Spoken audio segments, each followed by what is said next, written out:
নমস্কার আমার বন্ধুরা, আজকে আমি তোমাদের কাছে নিয়ে এসেছি নতুন ধরনের রেসিপি। এই নতুন ধরনের রেসিপি হচ্ছে, তোমরা নিশ্চয়ই পালং পনির খেয়ে থাকো, কিন্তু কিভাবে পালং ছানা খেয়ে থাকা যায় তা তোমরা নিশ্চয়ই রেসিপিটা প্রথম থেকে শেষ অবধি দেখতে থাকো। এই রেসিপিটা ভালো লাগলে নিশ্চয়ই তোমরা একটা সাবস্ক্রাইব করতে ভুলবে না। এছাড়া যারা এখনো সাবস্ক্রাইব করেনি তাদেরকে আমি করতে অনুরোধ জানাচ্ছি, আর যারা করেছে তাদেরকে আমি ধন্যবাদ জানাচ্ছি। শুরু করছি পালং ছানা রেসিপি। প্রথম আমি বড় একটা পাত্র নিয়ে নিয়েছি। এই পাত্রটার মধ্যে আমি 1.5 কাপ জল নিয়ে নেব। এই বড় কাপে 1 কাপ,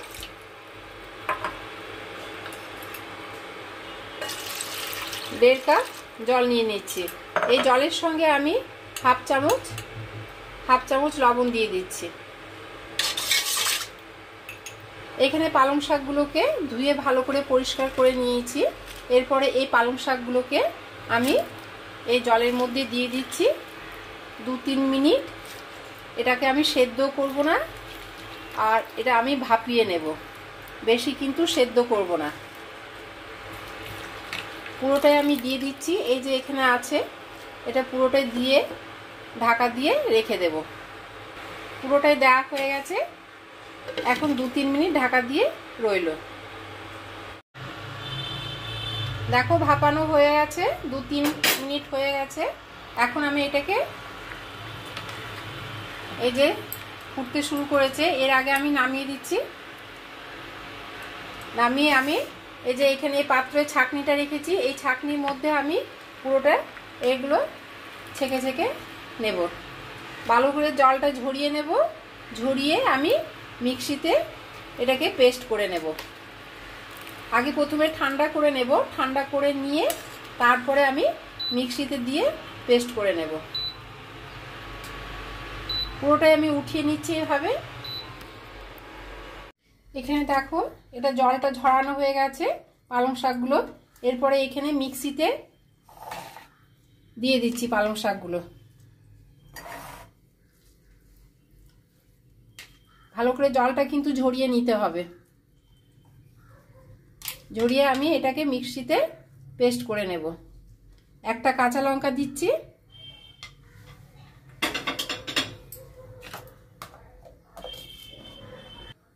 এখানে আমি 500 গ্রাম দুধের, এই দেখো এখানে 500 গ্রাম দুধের আমি ছানা কেটে নিয়েছি। এই ছানাকে আমি এরপরে এটাকে ভালো করে জল ঝরিয়ে নিয়েছিলাম। ভালো করে জল ঝরিয়ে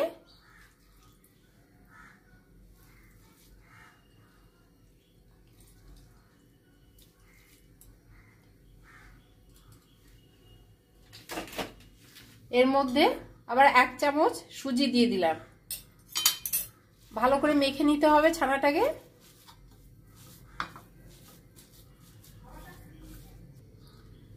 হাফ চামচ লঙ্কা গুঁড়ো দিয়ে দিলাম। হাফ চামচ লবণ দিয়ে দিচ্ছি। দিয়ে ভালো করে ছানাকে আমি ভালো করে পেস্ট করে মেখে নিচ্ছি। ছানা ভালো করে মেখে নিয়েছি।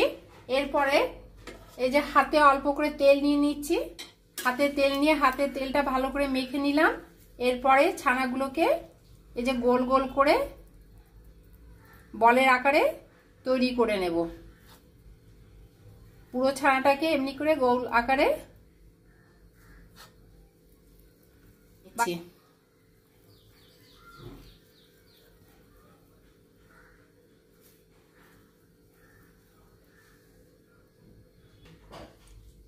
ছানার বলগুলো তৈরি হয়ে গেছে।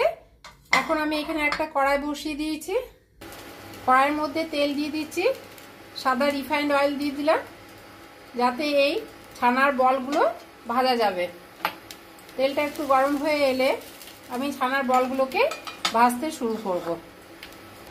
তেল গরম হয়ে এসেছে। এরপরে ছানার বলগুলোকে আমি অল্প করে ভেজে নিচ্ছি, বেশি কিন্তু ভাজবো না।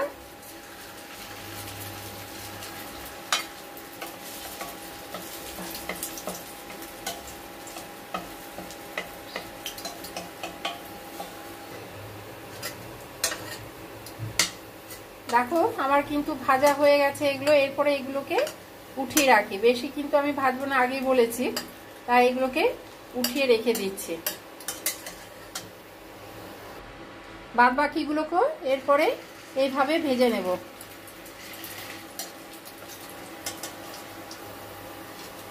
ভাজা কমপ্লিট হয়ে গেছে, এগুলোকেও তুলে রাখছি।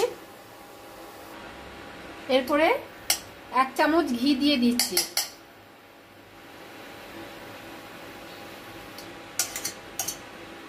এর সঙ্গে আমি এই ঘিয়ের মধ্যে আমি জিরে ফোড়ন দিলাম 1 টেবিল স্পুন, আর একটা তেজপাতা একটু কেটে দিলাম। দিয়ে ফোড়নটা বেশ একটু, ফোড়ন থেকে গন্ধ বেরিয়ে আসলে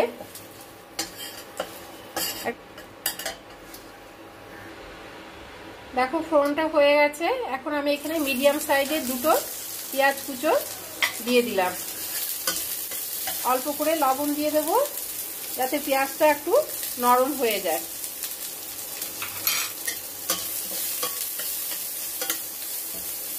এর সঙ্গে আমি 3-4টে রসুন কোয়া কুচি কুচি করে কেটে নিয়ে দিয়ে দিচ্ছি। অল্প করে হলুদ দিয়ে দেব, 1/2 টেবিল স্পুন হলুদ গুঁড়ো দিয়ে মশলাটাকে একটু ভালো করে কষে নিচ্ছি। 1 টেবিল স্পুন লঙ্কা গুঁড়ো দিয়ে দিলাম। আগে কিন্তু একটা কাঁচা লঙ্কা দিয়ে আমি পালং শাকটাকে পেস্ট করেছি। এরপরে এখানে টমেটো কুচনো 2টো দিয়ে দিচ্ছি, দিয়ে ভালো করে আবার মশলাটাকে কষে নেব।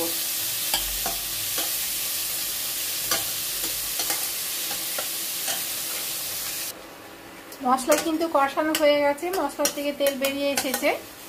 এরপরে এখানে যে পালংটা আমি পেস্ট করেছিলাম একটা কাঁচা লঙ্কা দিয়ে, এর সঙ্গে কিন্তু লবণ দেওয়া আছে, আমি এই পেস্টটা দিয়ে দিলাম।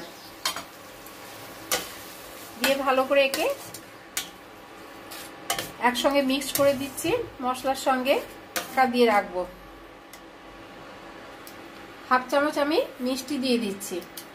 মিষ্টি মিষ্টি হলে কিন্তু খেতে আরো ভালো লাগবে। এখন আমি 2-3 সেকেন্ড ঢাকা দিয়ে রাখলাম। 2-3 সেকেন্ড হয়ে গেছে। এরপরে এখন আমি এই যে ছানাটা আমি বল আকারে ভেজেছিলাম, এই ছানাগুলো দিয়ে দিচ্ছি। দিয়ে ভালো করে আবার, খেতে কিন্তু খুব ভালো লাগবে, খুব টেস্ট। তোমরা নিশ্চয়ই বাড়িতে তৈরি করবে। কিভাবে আমি তৈরি করলাম নিশ্চয়ই দেখেছো। এখন আমি 1/2 চামচ গুঁড়ো গরম মশলা, শাহি গুঁড়ো গরম মশলা ওপর থেকে দিয়ে দিলাম। দিয়ে আবার নাড়াচাড়া করব।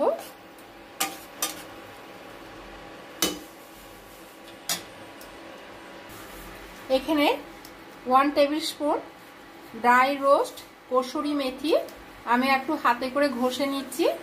এখানে রোস্ট করা আছে, মানে ড্রাই করা আছে, এর মধ্যে ছড়িয়ে দিলাম।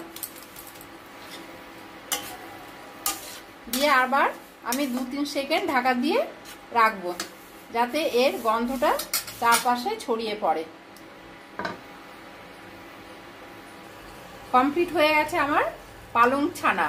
আমরা কিন্তু পালং পনির বলি, কিন্তু এখানে পালং পনির বলছি না, যেহেতু ছানা দিয়ে তৈরি হয়েছে তাই এখানে আমি পালং ছানা দিয়ে তৈরি করেছি, তাই পালং ছানা আমি রেসিপিটার নাম দিচ্ছি।